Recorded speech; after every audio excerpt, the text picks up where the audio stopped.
live stream. A lot has happened since the last time that we were with you on a live stream. And that's where I want to start off with today. Some of you might know that earlier this year I had a very amicable split with Miracle Channel.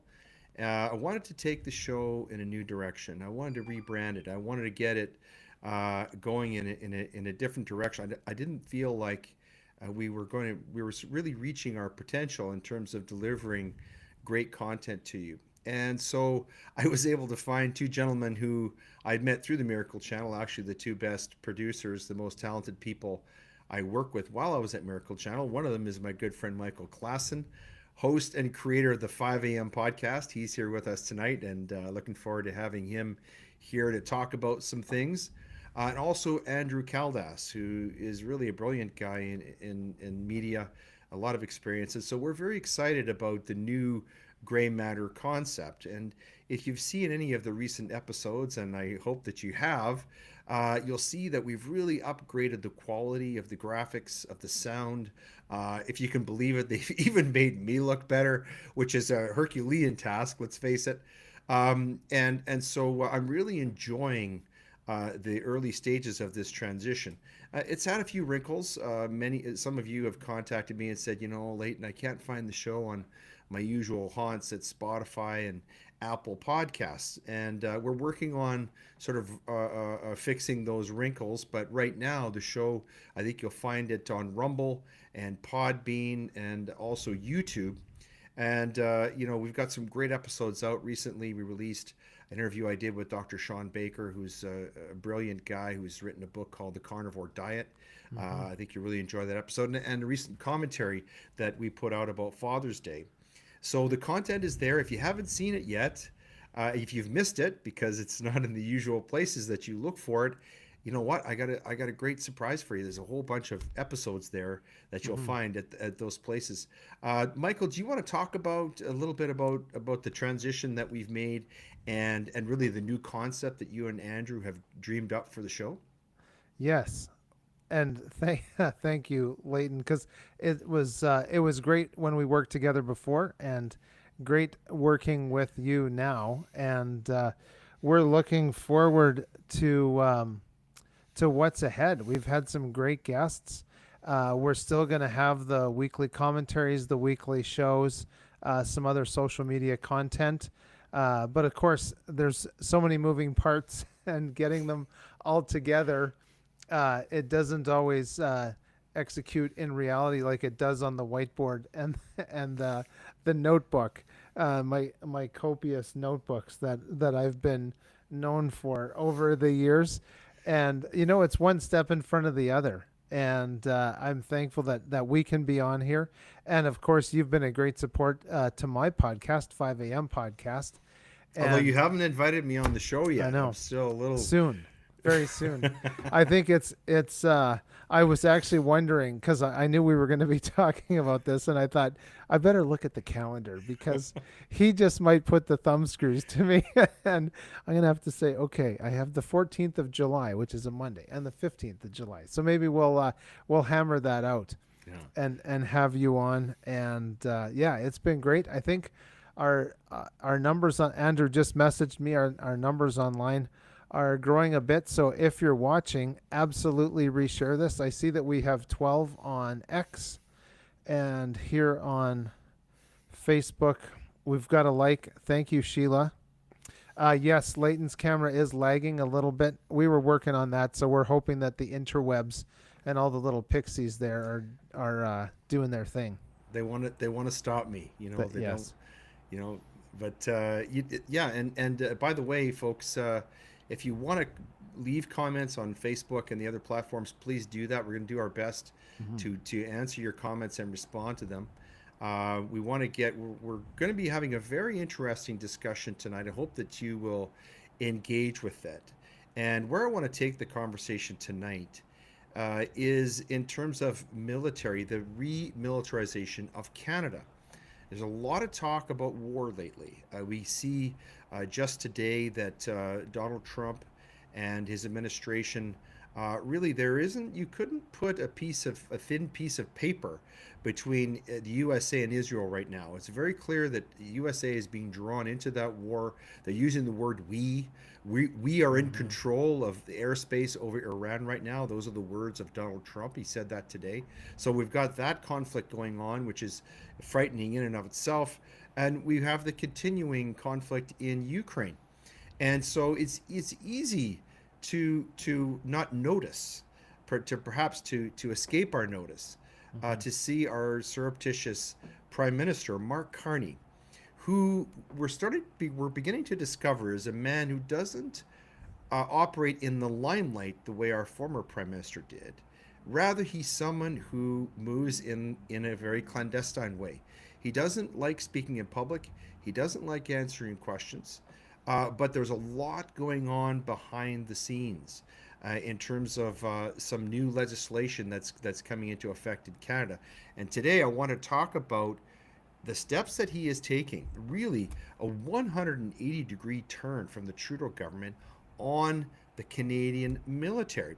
And this is an important discussion because I know many people will think, "Oh, well, this is great. This is long overdue. You know, Canada really should support our military and so on." And with that, to some degree, I happen to agree. However, we know this Liberal government. We know their ideology. We know the way they behave. And so tonight I want to take this conversation in a direction which will question what is the real reason behind remilitarization of Canada. And maybe you're going to think, well, there goes Gray off on a conspiracy theory. There he goes off in the field smelling the flowers, or at least that. And if you think that, great. But if I at least maybe get you to think about some of the possibilities, the nefarious possibilities Hmm. of this, then that's kind of the goal. So I want to start off with firstly with a Bible verse. It's from Philippians, and this is just to kind of frame this talk. And that is, be anxious for nothing, but in everything by prayer and supplication, with thanksgiving, let your requests be known to God. So why am I quoting that verse? I'm quoting that verse because I don't. What I'm going to say tonight to you folks, I don't want to frighten you. I just want to get you to think, and I want to have a discussion. And I'm going to ask Michael to chime in. Hmm. He always has great ideas about such things. But let's talk about this for a second. So, uh, since Mark Carney became our prime minister only recently, we've only seen him a little bit in public. We saw him at the G7 recently with his, slouching and his hands behind his back, sort of supplicating to Donald Trump. And I don't know if you folks saw this sort of press scrum, media scrum, where Donald Trump was saying that really Justin Trudeau and Barack Obama were largely responsible for the outbreak of the Ukraine-Russia conflict because they conspired to kick Vladimir Putin out of what was the G8. It was the G8 before, if you remember, not the G7. Hmm. And Russia has one of the largest economies in the world. They're the largest country, period, by landmass in the world. And Donald Trump said, I talked to Vladimir, and he's really upset about being kicked out of the G8. And Trump stressed this a few times that it was Trudeau who was responsible for this. And of course, our current prime minister, Mr. Carney, was sort of numb in silence, looking around scantily towards the cameras. He ended that scrum kind of abruptly. But the very next day, when Donald Trump left the G7, who showed up in Yeah. Kananaskis? None other than Mr. Zelensky. Now, that is, I think, very, very important. That was a very, very important statement, not only about where Mark Carney is and where Canada is in terms of the Ukraine Russia conflict, but also the way that Mark Carney is going to operate. Donald Trump leaves. He says what he said about Russia. And by the way, he said that in some of the private meetings. If you see some of the meetings, the press scrums, he repeated that. And Mark Carney, sort of pushed back a little bit on that point. But Donald Trump leaves, and then Mr. Zelensky shows up. Well, Mr. Zelensky's not part of the G7. Hmm. That country's probably not even part of the G100. Yeah. but so why is he there? And I think this is a very important thing to notice. Michael, what do you think about that? Do you think Oh, oh I'm bloviating here, or do you think I'm no, onto something? you're onto something. I am sure Zelensky was there to pick up the table scraps. Now that the ringleader who would absolutely pressure everyone into saying no, now I'm gonna come in while the threat is gone. The big man. I mean, we've all been in various levels of negotiations, some bigger than others. But when you're at a business meeting or a fundraiser and you scan the room, if you see the diminutive slouching individual, you kind of know, you can, I mean, you can put two and two together of what's going on in that person's mind and how they feel about themselves in relation to who's there, the other people who come in and change the temperature of the room. Mm-hmm. And Mm-hmm. I was not impressed to see. I get the hands, behind the back, because a lot of that's Yeah. usually the servants and the security, the military, those guys that are there to protect the VIPs. They're usually the ones with their hands Mm-hmm. clasped behind their back. It's usually the ruling class has their hands in front because they're protected. So it was kind of a very interesting body Well, language. let me ask you this: Hmm. what statement do you think it makes to Mr. Putin and to Mr. Trump, given what he said, that Zelensky is there instead of Putin? Now, listen, keep in mind, there's a hot war going on. Hmm. Isn't that a very clear statement that Mark Carney is taking the side of Ukraine in that war? Huh. Well, that's a good question, and I would like to say that I don't take sides, but I see the collectivists, who some might say globalists, are the ones supporting the Ukraine and Vladimir Mm-hmm. Zelensky. I think his first name is Vladimir, isn't it? Vladimir, yes, Vladimir. yes, Yeah. yeah. So I kind of think Putin's smart enough to know to not be slighted and to understand the political theater that's going on, because I am sure that we were all being engaged to that propaganda, and I don't know if revelation of the method, but certainly the predictive programming that, the number one voice there, the number Mm-hmm. one G who was there uh, at the top of the list, had left. So Mm-hmm. it's kind of like, wait till my parents are gone before you come over, because we all know Dad hates Well, you. I think it's pretty clear where Carney is Mm-hmm. pushing Canada on this issue because he offered another $2 billion in aid Mm-hmm. on top of all of the other. I think Canada is second only to the United States in terms of the per capita money that's been sent to Ukraine. So it's pretty clear what side he's got Canada on here. Mm-hmm. And then you add on to that his new Canada EU military alliance. You know, Oh yeah. he's expressed a strong interest in strengthening Canada's alliance with the European Union, and this is something that is a real head scratcher. He aims to reduce reliance upon the United States for defense. He says, the era of U.S. hegemony Mm-hmm. is over on the world stage. It doesn't that doesn't appear to be the case right now, given what's going on over in Iran. But he wants to advance cooperation on defense industrial basis.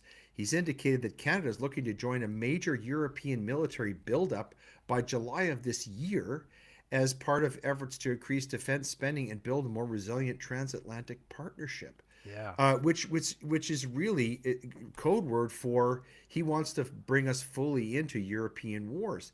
And more than that, he apparently he's been in discussions with European countries for months about closer defense cooperation, and he's emphasized the need to build up Canada's defense capabilities and expand our military suppliers beyond the U.S. So rather than cooperating with the U.S., he wants to go and build these military alliances with the EU. Mm-hmm. And he's also mentioned the importance of diversifying partnerships and reducing the significant portion of defense capital spending that goes to the United States. Um, and so he's part of a plan to called Rearm Europe, which aims to significantly increase defense spending on the continent over the next 5 years. Why on earth would that be important to Canada and Canadians? Why does Canada have an interest in rearming Europe? Oh. But additionally, here's one that makes sense at least on some level. He's committed to meeting the NATO benchmark of 2% of the country's GDP, which really it's a disgrace that Mr. Trudeau was not doing that. Mm-hmm. But he wants to do this by the end of the fiscal year. And this is $9.3 billion. And it's a question of like, where is this money coming from? It's aimed at increasing military recruitment, raising pay for personnel, and that I agree with. We should our good men and women in the service should be. I expect you agree, Michael. They should be Hmm. paid, Yeah. but better than they are now. And preparing for major equipment purchases such as submarines and drones. And he's emphasizing that increased spending is focused on defending Canadian sovereignty amid shifting global power dynamics rather than just meeting NATO requirements. And so he plans to expand the Canadian defense industry and maintain the Coast Guard's current structure without arming it. And with all of this, guess what? He promised not to raise taxes, but he says some federal budget cuts are expected. You're going to do all this without raising taxes. Yes. Unbelievable. But the problem here, is going to be bureaucratic challenges that have historically delayed defense spending. And the systemic changes. I mean, they're going to have to look at stuff like DEI. They're going Hmm. to have to get away from their emphasis on climate friendly bombs and all this stuff. And if you're going to have a good, sturdy, resilient fighting force, then you have to make that your goal and Yeah. not all of these other things. But you know what, Michael, this military buildup is a real about face from the Trudeau era, isn't it? It's almost shocking. What do you think?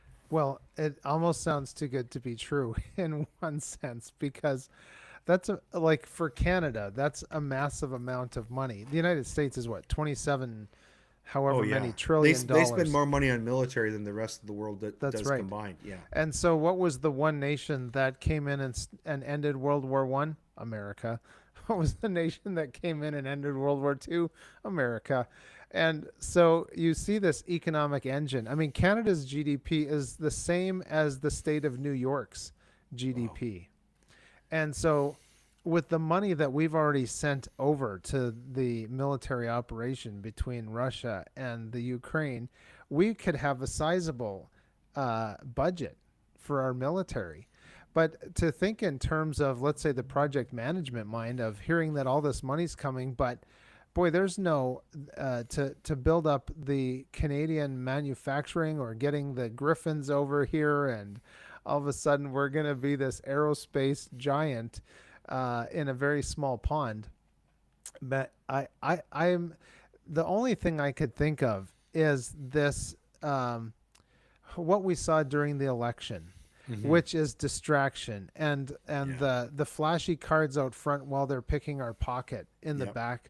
background, and to see all this rhetoric to get those 905 area code votes for the liberals and this tough stance on America, and then we see that our leaders seem so subservient to Donald Trump, and then we think that we're going to build ties to the military in Europe. We've already seen from Germany that they want to be the military powerhouse of Oh, Europe, great. We and know how well I that mean we goes. haven't been down that road, have we, ladies and gentlemen?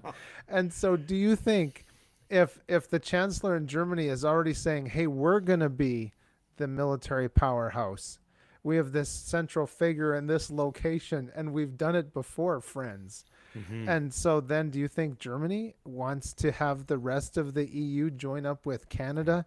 I mean, we're a pittance in population. I mean, how many troops could we even send? Hmm. We'll be conscripting 60-year-olds just like Yeah. the Ukraine army is right So now. it's kind of a head scratcher, isn't it? I Hmm. mean, and on top of this, listen, $9.3 billion could go a long way to solving a lot of other problems that arguably are more important to most Yeah. Canadians Yeah. than military. So what's really going on here?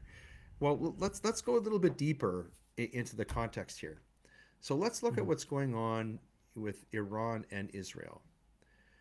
Um, I talked earlier. I said how the United States, at least their government, is all in supporting Israel. Okay, Donald Trump has tried to broker a deal. He's tried to get Iran to abandon their nuclear warhead program without success. He talked a lot about this 60 days that he was given, and on day 61, it was sort of FAFO. But now today, the Americans are fully on side with the nation of Israel. Hmm. Canada has not come out publicly and said that. In fact, in a recent interview, or sorry, I should say a recent speech before a very large gathering at a prominent Muslim organization, Mark Carney said that Muslim values are Canadian values. And based upon that, it would seem, and add to that, our government's silence in terms of support for Israel, arguably our government is actually supporting Iran, is actually on the side of Iran and not Israel in this. And so that's sort of when you put together, Canada is on the other side of the sort of Ukraine Russia conflict than the United States, and the Hmm. same now goes for Iran and Iraq. Now, if Mark Carney comes out publicly and says that Muslim values are Canadian values, is that not another way of saying that Islam is our national religion, that those are our values? And what is Donald Trump saying in the United States? He's saying the opposite. His press secretary every day is out front of millions of people, with a cross just like mine. Okay, that administration is openly Christian, and it appears as though Mark Carney's administration is either secular or openly Muslim. So let's Yeah. talk a little deeper about the spending, and I'm gonna go off the deep edge here, but I want everybody listening to cast their minds back about 5 years to this little thing that happened in Ottawa in January, February of last year. Something called the Freedom Convoy. Maybe the most important non-military geopolitical event of this century, certainly Hmm. in Canada. And think about what led up to that: the lockdowns, the restriction of freedom, the way that people were treated. A young man in Calgary outside playing hockey on an outdoor rink, and two lady cops trying to wrestle him to the ground. People being killed, literally killed by security guards and police officers because they wouldn't comply with masking or social distancing, requirements. And then the way that the Freedom Convoy was broken up, the military way that it was Hmm. broken up, the way it was put down, like a resistance against the government, and then put into context why this is the same government, folks. Don't kid yourself. Different leader, but they've just moved the chess pieces around, but all the players are still there. Why would this government suddenly want to have a strong military? This is a government that is involved in lies and half truths and distractions. Hmm. Billions of dollars are suddenly available for submarines. By the way, submarines that run on things like diesel, drones, surveillance satellites, Arctic warfare tools, greenlit overnight. All of a sudden, they want to spend all this money. No budget for food affordability, no money for broken veterans, and they've been asking for that for a long Hmm. time, as you know. No fix for housing, but military expansion, no problem. Open up the bank account, open up the floodgates, the digital bank account. But let's talk about facts. Let's speak in facts. Is Canada preparing to repel an invasion right now? Well, they tried to sell that story during the election, didn't they, Michael? But They of sure did. course, that was certainly a hoax. Um, what I suggest this government is doing is they're preparing to control our population. They're building up our military to control us. And if the last 5 years have taught us anything, it's this: when crisis hits, this government's first instinct is not to protect, it's to control. Remember, they locked your doors, okay? Uh, they tracked your phones. They told you where you could stand, how far apart, and where you were allowed to speak. And they deployed military grade psychological warfare against us, against their own citizens. And this was admitted by our own military. So now what do? They arm up. But ask yourself, against whom? We're not at war with Russia. Carney's trying to break us into that, but we're not at war with Russia. We're not defending Taiwan. We're not standing with the United States to support Israel. And despite the rhetoric, we're not even defending our Arctic sovereignty. We've got like one broken down icebreaker up there. We are defending an empire built on globalist debt, digital compliance. Check out Bill C2, and ESG colonialism. That's what we're fighting for. And when that system begins to collapse under its own hypocrisy, and it must, when we begin to resist 15-minute cities and carbon caps and the digital ID checkpoints and the vaccine mandates 2.0, and not being able to even buy a bottle of water at the airport because they're enforcing Hmm. plastic restrictions, is this government going to resist the temptation to deploy the military against you and me? This new military, it might not be about borders, it might be about behavior. The new soldier may not be trained for the battlefield. He or she might be trained for the back alley, the airport, the protest zone, the rural township. And the next enemy may not be wearing camouflage. He might be wearing a trucker hat or a cross or waving a provincial flag. People like you and me, good people like you and me. Mark Carney may not be building a defense force. He might be building a domestic enforcement machine. And why do I think this? Well, history. History teaches me this. This is why the Soviets didn't build up their military because they wanted to take over Europe. They built up their military so they could enforce their regime upon a vast geographical space. Same thing with the Nazis. Same thing with China. Okay, this sudden rush to NATO compliance, maybe it's a cover story. Maybe it's an excuse to modernize the surveillance state under a patriotic banner. Pretty clever, huh? Because if we knew the truth, that our tax dollars are being used to prepare for internal containment, not national defense, there would be a reckoning. There might be another convoy. And so they lie. They wrap militarization in maple syrup. They parade new jets on the tarmac. They shake hands in Europe and at the G7 while the boot quietly tightens at home. Do you see it? Am I imagining this? I'm interested to hear from you in the comments. What do you think, Michael? Do you think I'm losing my mind, or do you think I might be onto something here? That's an excellent question. And a lot of times, the way that I look at things is in terms of marketing and sleight of hand. I guess I'm very suspicious and jaded of motivations behind things. And then I think of how long will it take for that money that we're hearing about, the military money, to actually begin to generate some equipment or to generate uh, some sort of force here. And I would think that it would take quite a while to build up supplies of ammo and to get those submarines manufactured.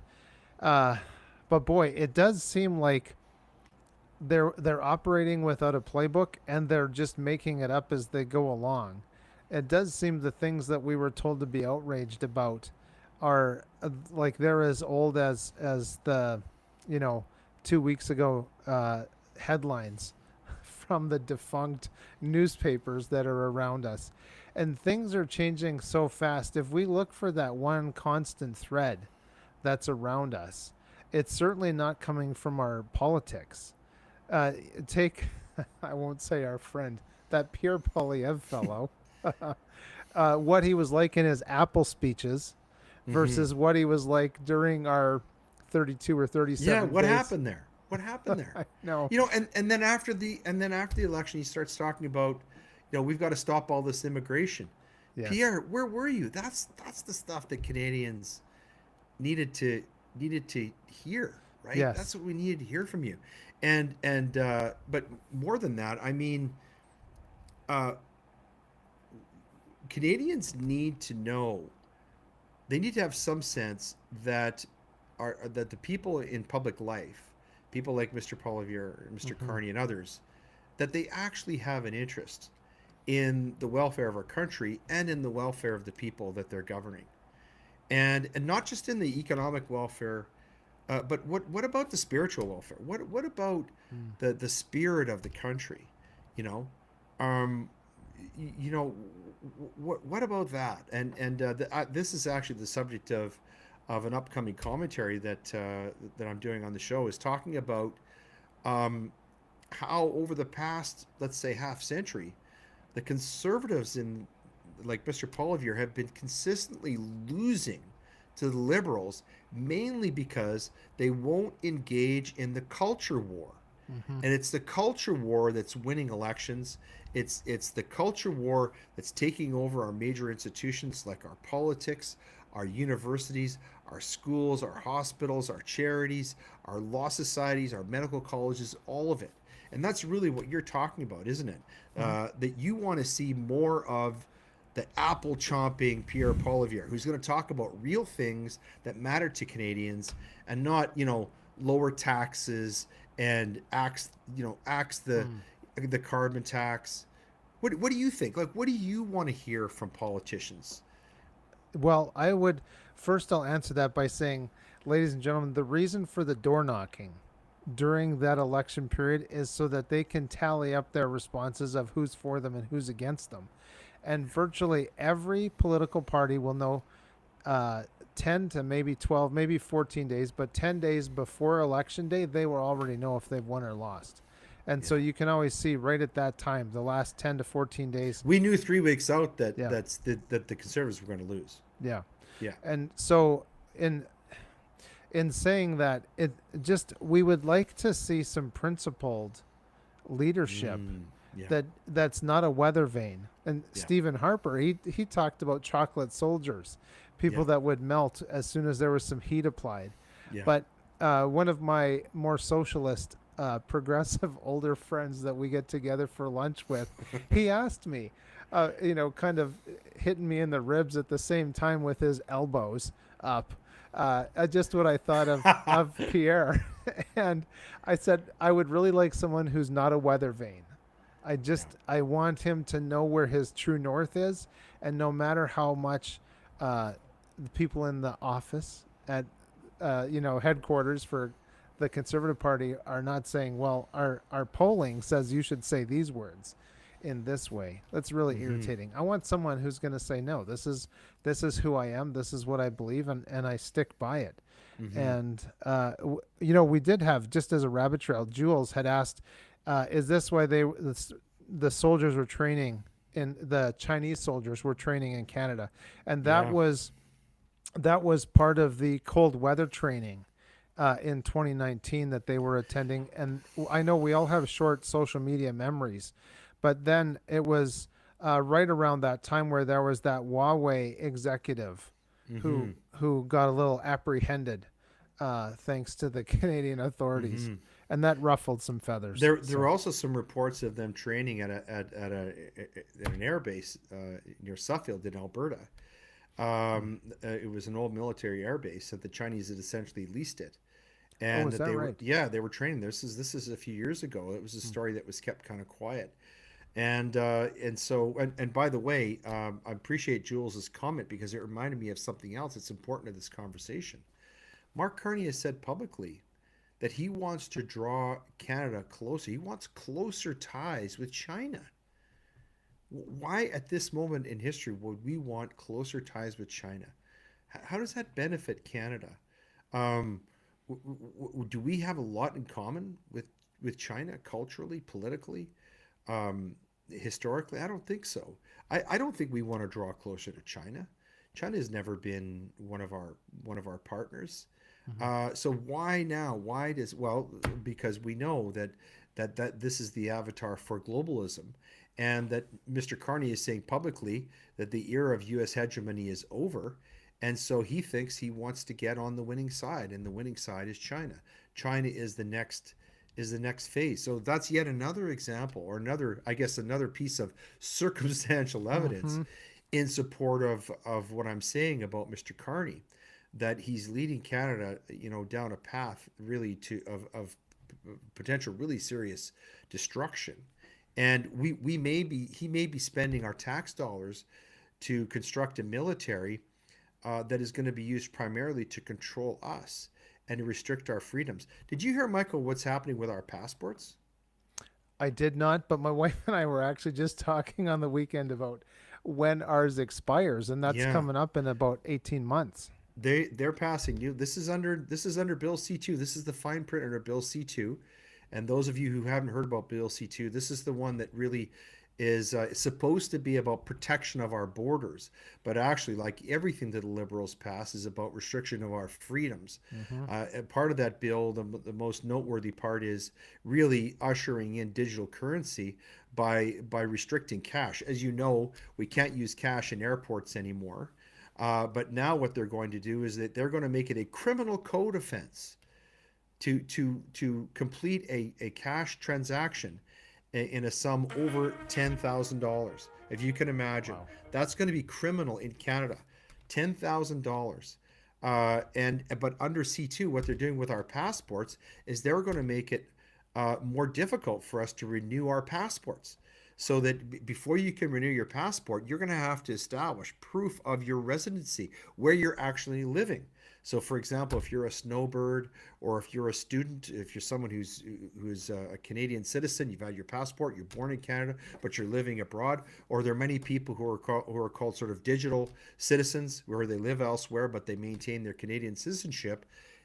They're going to make it very, very difficult, and in some cases impossible, for people to renew their passports. Wow. Well, if you can't hold a Canadian passport, that's another way of saying you're no longer a Canadian citizen. And if you don't have a passport, that means you can't travel, Mm-hmm. which means you either cannot return to the country, or perhaps more importantly, without the passport, you can't leave. Remember, Yeah. before they built the wall in Berlin, the East German government complained about all the people flooding into East Germany from the west. But Right. one of the first steps that they did, Michael, and you might know this because I know you have ancestry over in Europe, is they started to restrict the Mm-hmm. ability of people who were in East Germany to travel to the West, because, of course, the people were leaving in droves. And they didn't build the wall right away. They built the wall out of desperation. Yeah. But of course, nowadays, uh, Canada doesn't have to build a wall across the 49th parallel. They can just With build a digital wall and yes. make it impossible. And they're doing it. They're doing it through legislation like C2.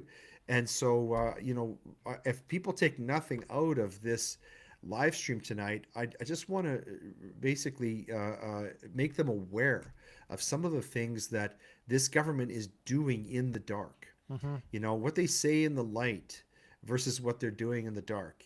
It says in the good book that what you do in the dark shall be brought to the light. But part of what we're trying to do here on Gray Matter and on the 5 a.m. podcast is we're trying to give you real information, accurate information, Mm-hmm. to try and bring some of this stuff to the light. Yeah. Because if we don't protest now peacefully, if we don't speak up now, this is where freedom goes to die. Freedom dies in silence. That's what Martin Luther King Jr. said, and he was right. Yeah. But Michael, I want to come back to this question. You raised this important question. We talked about Mark Carney. We complained about the Liberal government, and but I think the people who are participating in this live stream and the people who follow our show, I think, are very interested in solutions. They're asking, like, well, what Mm-hmm. can we do? You know, what can we do? And we have some great guests, coming on the program to talk about things like citizen Mm-hmm. activism, advocacy. We've had people on the show talking about how you can make your body healthier, Mm-hmm. to face some of the stresses, and this is really important. Yeah. We often neglect our bodies. Remember, the Lord said our bodies don't belong to us. They're the Lord's temple. They're ours to Yeah. use for a period of time. But we're stewards of these bodies. We got to take care of them. But one of the things that in terms of public life that can be done is we need to get more good men and women in public life.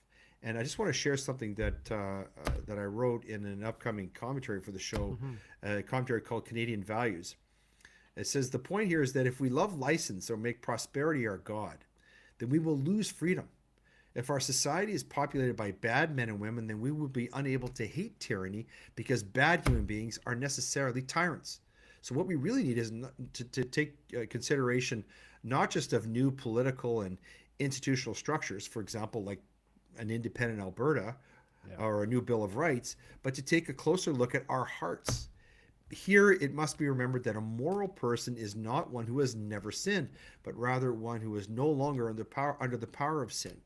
They're set free through confession of sin and repentance. And I'm reminded of a famous quotation from G.K. Chesterton, who he was confronted with the question, "What is wrong with the world?" And he said, "Dear sirs, I am." And that's really the truth. So, if, by Yeah. extension, if we ask the question, "What's wrong with Canada?" the only true answer is we are. So, what can we do to change that? Well, obviously, our country needs good government. It Hmm. needs accountability. It needs good structures. But above all, what does it need? Good people. It needs good men and women. It needs responsible people. It needs those who are good both in private and public. And it needs those willing to fight for what is right and true. You and I need to be that kind of person. So the challenge is Yeah. here.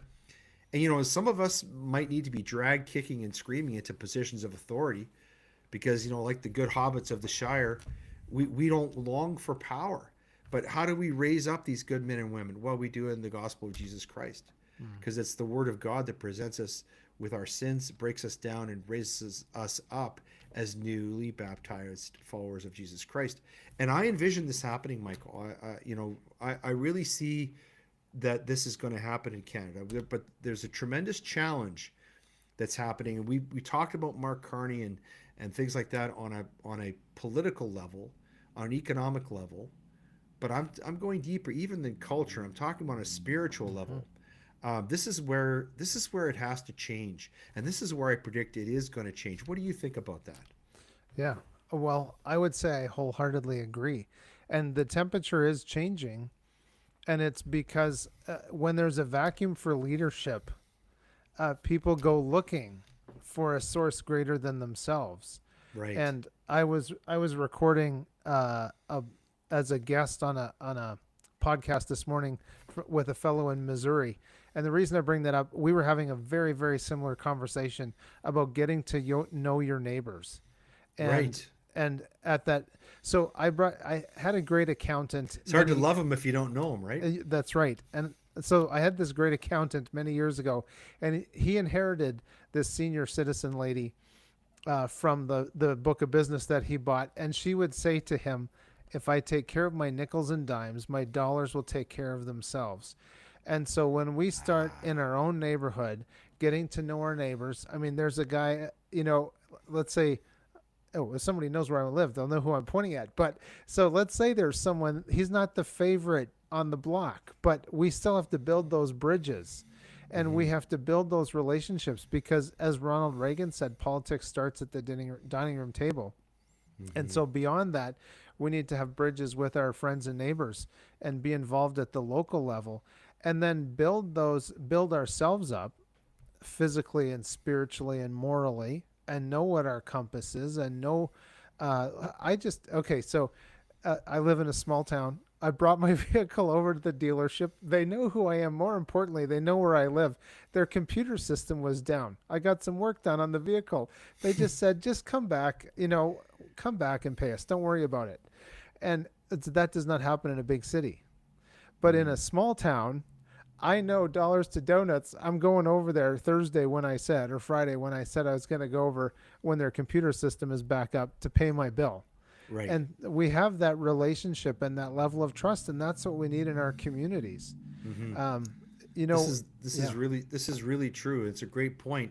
Another reason why we got to get to know our neighbors is because, let's face it, we've got a lot of new people Hmm. in our country. There's a lot more people here that were here than were here, last year or 5 years or 10 years ago, and we've got to get to know them, because the vast majority of these people, I believe, are good people. They've come to Canada with good intentions, and they want to be part of Canada. They want to be good citizens. But there are some bad people here. There are some people who have come here to do Hmm. harm. Yeah. And I'm reminded of what it says in Deuteronomy chapter 28, verse 43. Michael's going to put this up on the screen. A very famous line in the Old Testament, where God is warning about, God is not, that the Bible is doesn't support this concept of globalism. It's very clear in the Bible that God supports nations, and Mm-hmm. supports nation states. Obviously, he has a favored nation, Yeah. but it reads, "Foreigners who live in your land will gain more and more power, while you gradually lose yours. They will have money to lend you, but you will have none to lend them. In the end, they will be your rulers." Why do I mention that? Well, because this is time honored truth. And I'm not speaking out. I'm not anti-immigrant by any stretch of the imagination. On one side of my family, I have First Nations heritage, but my mother's side, they're Mennonites. They came from Germany. Okay, we're a nation of immigrants, and countries like Canada, the United States, have been the most welcoming nations, really, in the history of the world. And we need to continue to welcome people here to our shores. But Michael is so right. When people come here to be Canadians, to become part of Canada, they need to be embraced by a culture that they can get to know and understand. And how do Mm-hmm. they do that? They do that exactly the way Michael's doing it, by getting to know your neighbor. That's how it's done. Yeah. That's how we transmit culture. The other stuff, education, doing it through the church, um, all of that stuff is very important. Civics, understanding the history of the country that you become a part of. But uh, we've got to give people who are coming here to be part of Canada a concept of Canada that is unifying, that draws them to it, that makes them proud to be here and to be part of Canada. Otherwise, why would they embrace Canada? Why Mm-hmm. wouldn't they embrace foreign religions, foreign propaganda, like Free Palestine? Why wouldn't they do that? If we don't offer them something better, why would they do that? Michael, I don't know if you saw this, and I'm not a big fan of Arnold Schwarzenegger's politics, but he did a great appearance on the show The View. I believe it was yesterday. And of course, Arnold Schwarzenegger is was an immigrant. He came over to the United States from Austria when he was a young man. He was a bodybuilder and couldn't speak a word of English. Came to America Mm-hmm. with nothing, and they set him up. They wanted him to talk about to really throw Donald Trump under the bus, as Schwarzenegger has been known to do. But instead, Arnold Schwarzenegger said this. He said, I'm so grateful to have been able to come to the United States. All the success I had in bodybuilding and in motion Mm-hmm. pictures and in as becoming the governor of California and and having a beautiful family. He says I all owe all of that to my adopted country, the United States. But he Yeah. says, you know what? Um, there's a duty on the immigrant. The immigrant has to embrace the culture that's there. They have to be grateful. They have to understand that they're a guest. They've got to follow the rules. They've got to do things legally, and that there's an onus on them. And perhaps most importantly, and this is what I'm the point I'm getting to. They've got to give back. They've got to give back to the society that's welcomed them. And I don't want to paint of all immigrants to Canada with the same brush, because that's unfair. But unfortunately, there's a noticeable, very loud, boisterous group of immigrants to Canada who don't seem at all grateful to be here. They say that we're living on stolen land. They say that that Canada is an awful country. That we're imperialists and colonizers and so on and so forth. And I think what you're talking about, Christ's second commandment, Mm-hmm. loving your neighbor, getting to know your neighbor, that might be the antidote that's gonna bridge the gap. I mean, there's a certain number of foreigners who obviously God warns us against in Deuteronomy, but I don't believe that they're the vast majority. I believe that most of the people who are in the country who are new Canadians really want to be here, and Yeah. they want to be a part of something great. They want a better life than what they left behind. And but there's a duty on us to offer that to them, isn't there? That's right. And we've all heard the phrase "spare the rod, spoil the child." Right? We've all heard that one. The reason I bring that up is that word "rod." It's actually a terrible translation of that Hebrew word. And the Hebrew word actually means village, tribe, royal scepter, Really? shepherd's rod.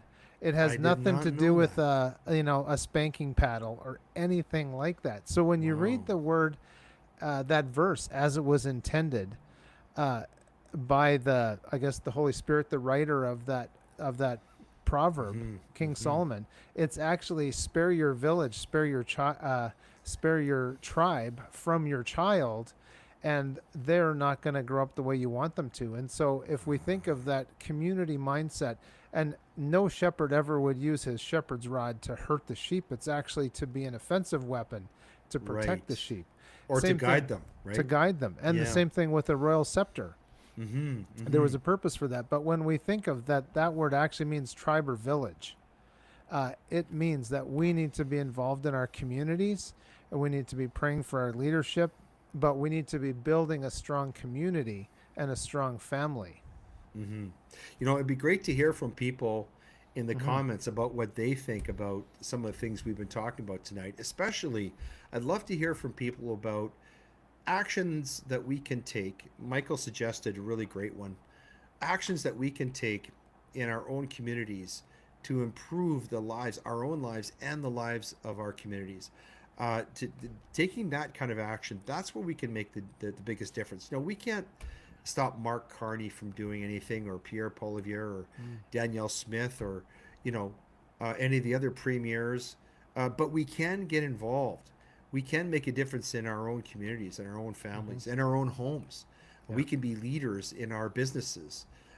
We can be people who spread the love and the gospel of Jesus Christ, and that's really where it's at. And frankly, I think that's where the battle really Mm-hmm. is, which kind of brings me to my last topic I wanted to cover, Michael, Yes. and that's this. What do you make of the No More Kings protest in the United States? When you say No More Kings, I don't know what that spoke to you, but when I heard No More Kings, what I was hearing was an overt rejection of the King of Kings. What do you Mm. think? Yeah. There was that, the Bible verse, the reference escapes me, where they talk about throwing off restraint and Right. throwing off the rules. And the Israelites, when the prophets of God would come, they would say, "Oh, what's the burden of the Lord today?" Uh, but I think there's another aspect of it too. I do not play a lot of chess, hence I'm not very good at it.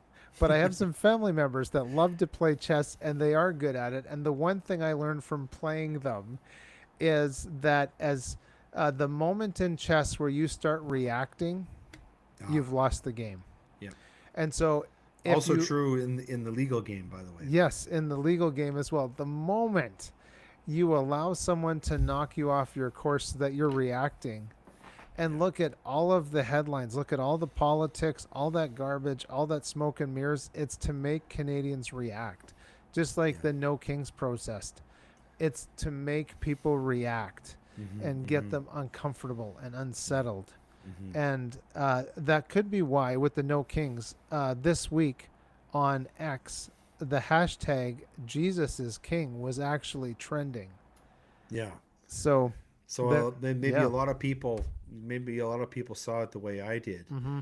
And of course, we know the left hates Christianity. I Mm-hmm. mean, everything that they do hates Christianity. But and this is one of the concerns that I have about Mark Carney, drawing us closer to Europe. Mm-hmm. For example, the United Kingdom just passed a law saying that it's okay to murder children all the way up to the moment of birth. I Mm-hmm. mean, to me, that's not the direction that Canada needs to go in. Needs to get back to its roots, as a Christian country. And when we have a leader who's saying the very opposite, essentially, in public, who never talks about God, who never invokes prayer at any time, this is something that I think um, all of us need to be very watchful and be very mindful of. Is that if we're going to have a country uh, that we can be proud of, that is safe, that is Mm-hmm. free, that is prosperous, where we can raise our children and operate our businesses.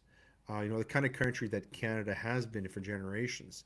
we're going to have to get back. We're going to have to get close to the Word of God again. There's just no other way to do it. I'm not saying that we have to live in a theocracy.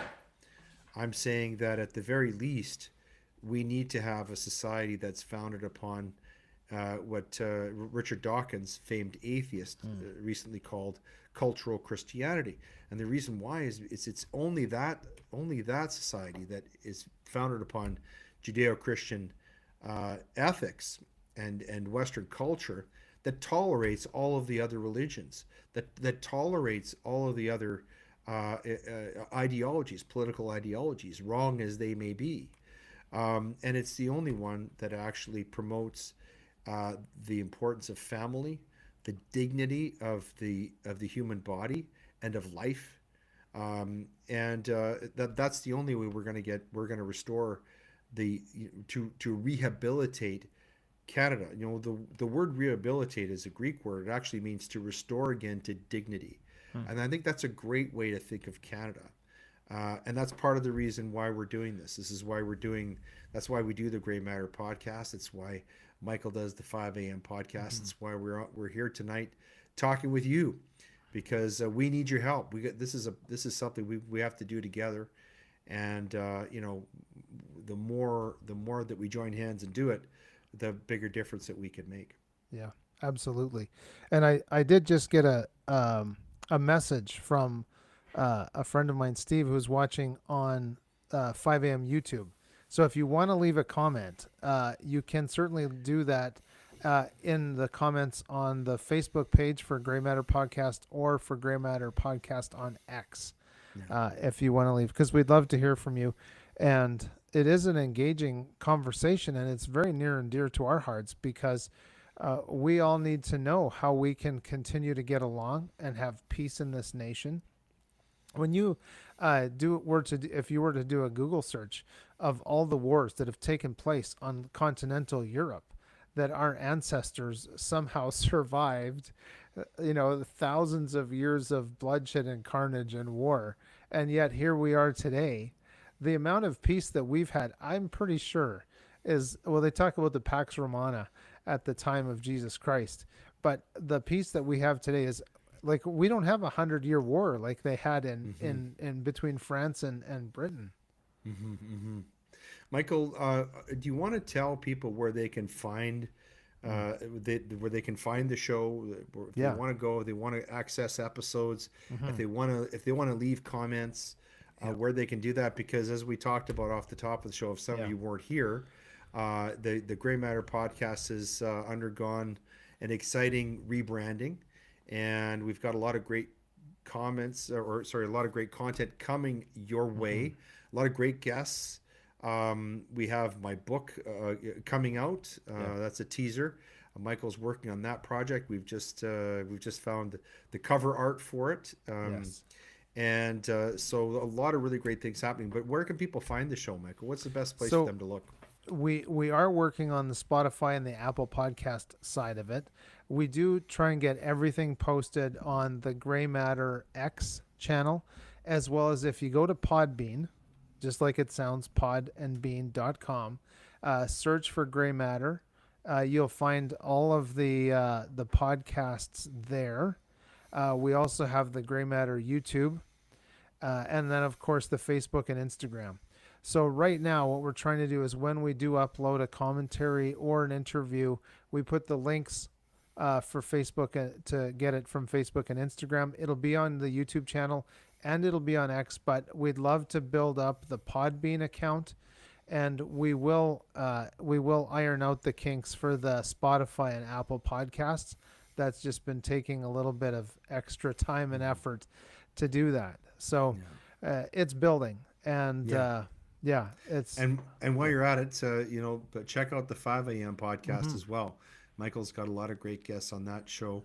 He won't have me there. I can't make the cut to get on his show. Yeah. But I'm working hard, and I hope that someday he's going to just let me in a crack, and I'll sneak in there.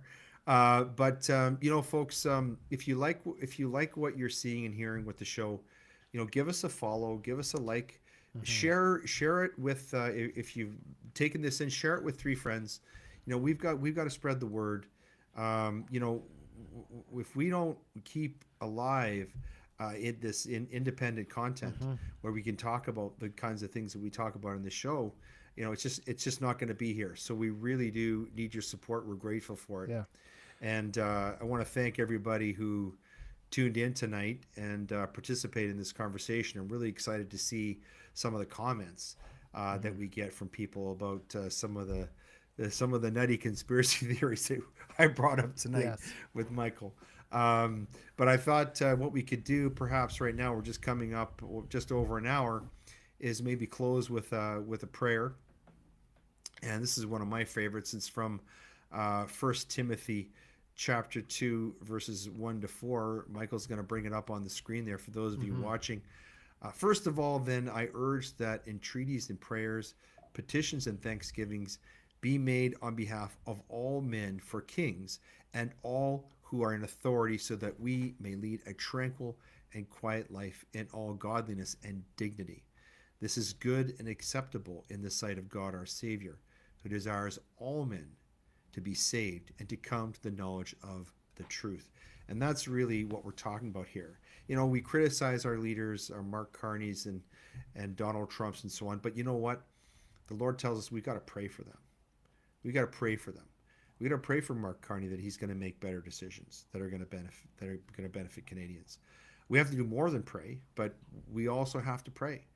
And it's the same thing, you know, for people like Donald Trump and Benjamin Netanyahu. We have to pray that, you know, that they're going to make wise decisions, Hmm. ones that align with the truth, you know, of God, with God's truth. So I just wanted to end off with that because I thought it sort of touches on the fact that yes, you know, we want to live in tranquility, but we can only do that if we live godly lives.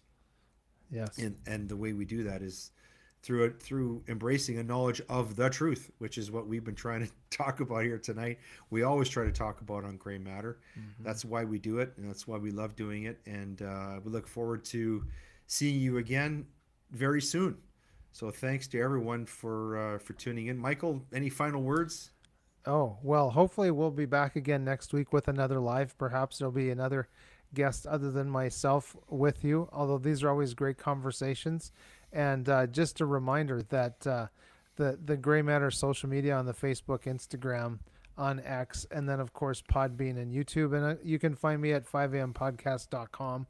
And Leighton and I really do have a like a hand in hand relationship with what we're trying to do with both of these podcasts is elevate the mindset and change our stinking thinking into Mm-hmm. something that's positive and Yeah, working, knowing that we must work together and we yeah, must work towards peace. And there's two kingdoms that are talked about in the Bible. There's the stealing, killing, and destroying, and then there's the love, light, and life. That's the two choices we have, and we're definitely seeing less middle ground yeah. where we're at. And yeah, thank you, Leighton, for having this today and for putting this on. We Amen, brother. You Yeah, just said it. That was what you said was just perfect. I couldn't agree more. I good. couldn't have said it as well. Oh, So I'm glad that you were here with me to say 100%. it. Yeah. Yeah, So yeah. God bless you, and Thank you. God bless everybody who's listening in. Please check Hmm. us out. It's the new Gray Matter podcast, rebranded, new content, a Yes. lot of great stuff coming our way. We haven't gone away, folks. We've just gotten better. Yes. Oh, and that reminds me then, what's coming up this week? There's two things Ah, that I wanted to talk about Gray Matter is number one, ladies and gentlemen, the struggle is real. Leighton and I were recording yesterday with Maureen Steele, right. Steele with an E. And there's like some serious subject matter and some terrible tomfoolery going on with people's children. And would you believe her power in her whole house went out like Unreal. halfway through the interview? And we Just were as talking about child trafficking. Yes. Yeah. Yeah. Government sponsored, Yeah. government kind of Yeah. funded child sex trafficking, and her power went out. She texted me on the phone, and so anyway, she's rescheduled for tomorrow afternoon. Yeah. But we have a Elon Musk related conversation coming out next on Oh, Thursday. Mr. Uh, Beckman. Oh, he's awesome. yes, so that's Yeah. going to be an excellent one.